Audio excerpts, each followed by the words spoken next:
People always say betrayal happens suddenly, like a storm that bursts open the sky without warning. But in my life, betrayal arrived the way winter creeps into an old house. One cold draft at a time, until you suddenly realize the whole place is freezing. When my son Ali married Mehak, I felt as if Allah had finally rewarded the years I spent raising him alone. I was a widow by 28, and my son was the only light left in my life. I fed him with my hands, worked day and night in a tailor shop, and saved every rupee so he could go to school without feeling poorer than the other boys. So when he brought Mehak home, smiling shyly, asking if she could stay with us after marriage, I embraced her as the daughter I never had. The first few weeks were blissful. She would sit beside me in the kitchen, asking about my biryani secrets, laughing when the rice boiled over. I gave her the gold bangles my mother-in-law once gave me.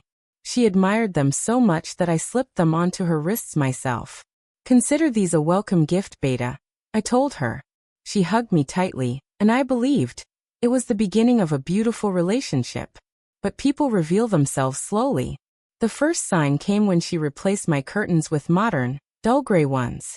These match better with today's aesthetic, she said. I said nothing. It was just a small thing. Then she rearranged the furniture, removing the old wooden coffee table my husband built with his own hands. It makes the house look cluttered, she shrugged. Again I stayed quiet. Days passed and her comments grew bolder. Amy, maybe you shouldn't sit with us when guests come. They might not understand your old-fashioned stories.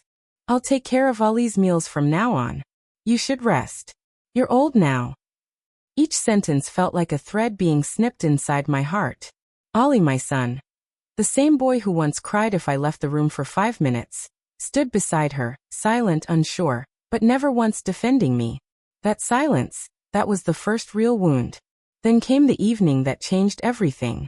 I had gone to visit my neighbor Shazia for our usual tea and gossip.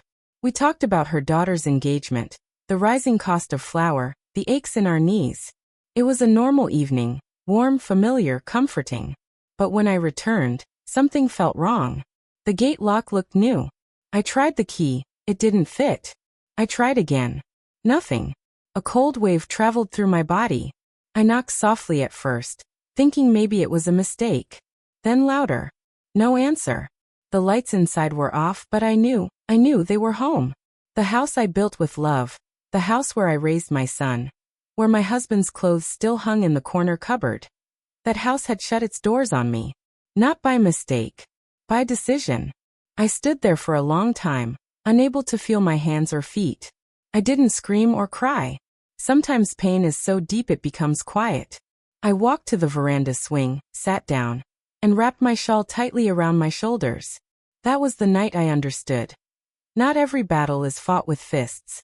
Some are fought with silence. The night on the veranda was colder than any winter I had ever known.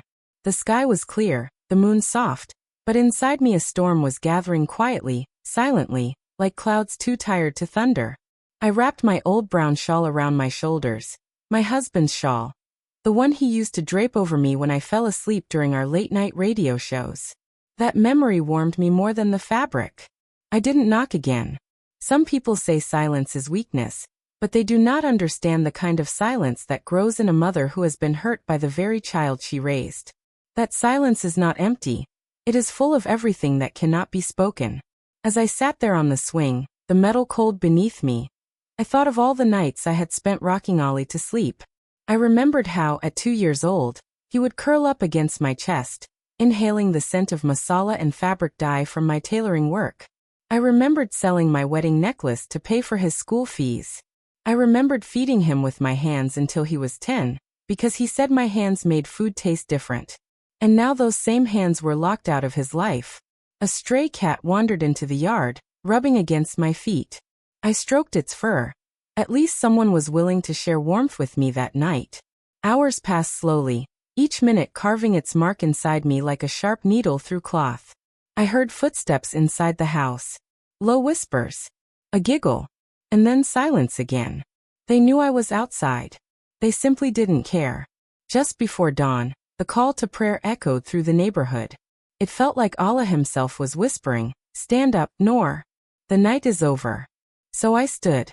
The front door finally opened. Mehak stepped outside in her pink robe, stretching as though she had woken from a peaceful sleep. Her eyes widened when she saw me standing there by the swing.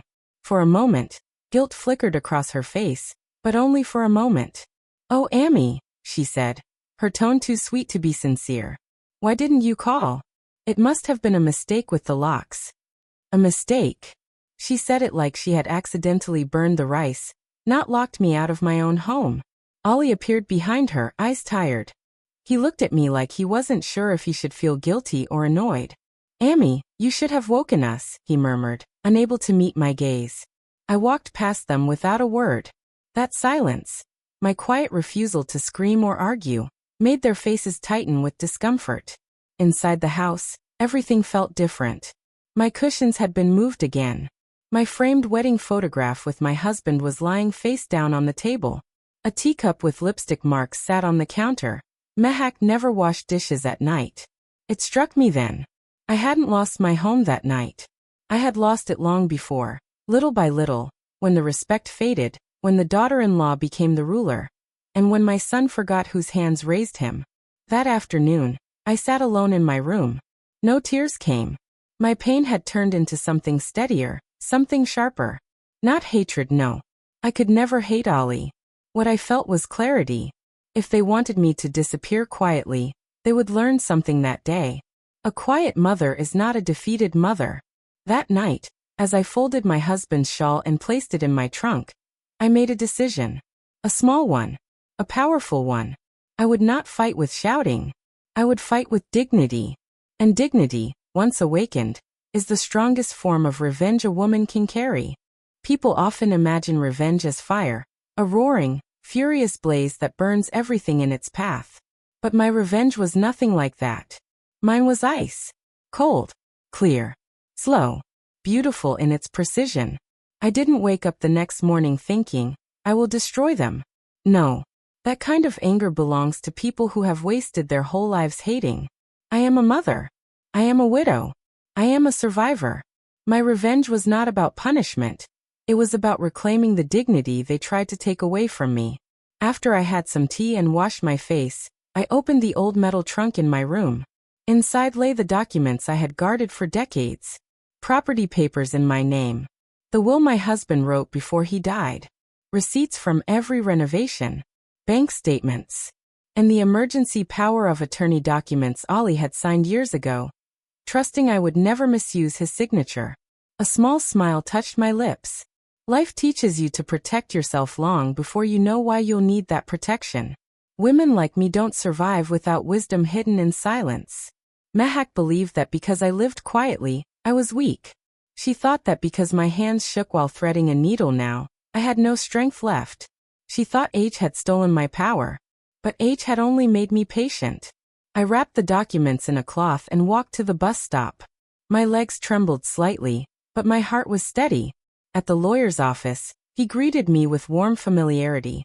"Madam Noor," he said. "I had a feeling you would be back one day. Are you ready?" I nodded.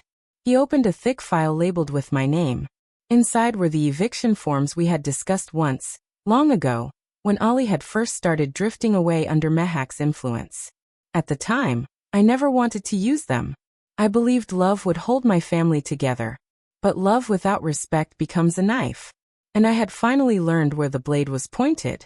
We reviewed everything carefully.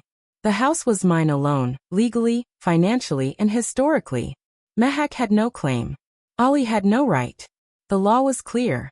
When I signed the papers, I felt no triumph, only peace. "Everything will proceed tomorrow morning," the lawyer assured me. Tomorrow. I walked home slower than usual, not out of weakness but out of thoughtfulness.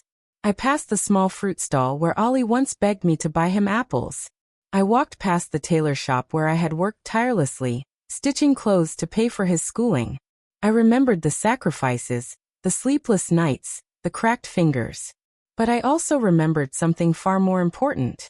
I had done all that to give him a good life, not to give anyone the right to humiliate me. At dawn the next day, the police arrived. Their voices were formal, respectful. When they knocked on the door, Mehak opened it with sleepy annoyance. "Yes? What is it?" she snapped. "Ma'am," the officer said. We have an eviction order. You must vacate immediately. Her face froze, confusion first, then fear, then rage. What? This is my house. I live here. This house belongs exclusively to Madame Noor, the officer said, pointing to me. Ali appeared behind her, pale and stunned. Amy, what have you done? I looked at him calmly. What I should have done the moment you allowed someone to shut me out. As the officers carried Mehak's bags, clothes, and makeup boxes to the lawn, she screamed, cried, cursed, begged, threatened, all at once. But I just stood there, steady as the sun rising behind me. For the first time in a long time, the house felt mine again. And revenge, true revenge, felt surprisingly peaceful. When the last of Mehak's belongings were placed neatly on the lawn, her handbags, her dresses, her expensive creams, all the things she valued more than people, silence filled the air. Not the silence of fear, not the silence of shock, but a silence that held truth. A silence that said, "This is what happens when you mistake kindness for weakness." Mehak stood frozen, her hair messy, her eyes swollen with disbelief. Ali kept rubbing his forehead, pacing, muttering, "Amy, please, please." But it was too late for please. For the first time in months, I felt the ground beneath my feet belong to me again. I felt my home breathe again. Like it had been suffocating under the weight of disrespect. And now it finally exhaled. I didn't shout. I didn't insult her. Humiliation is unnecessary when justice is already speaking.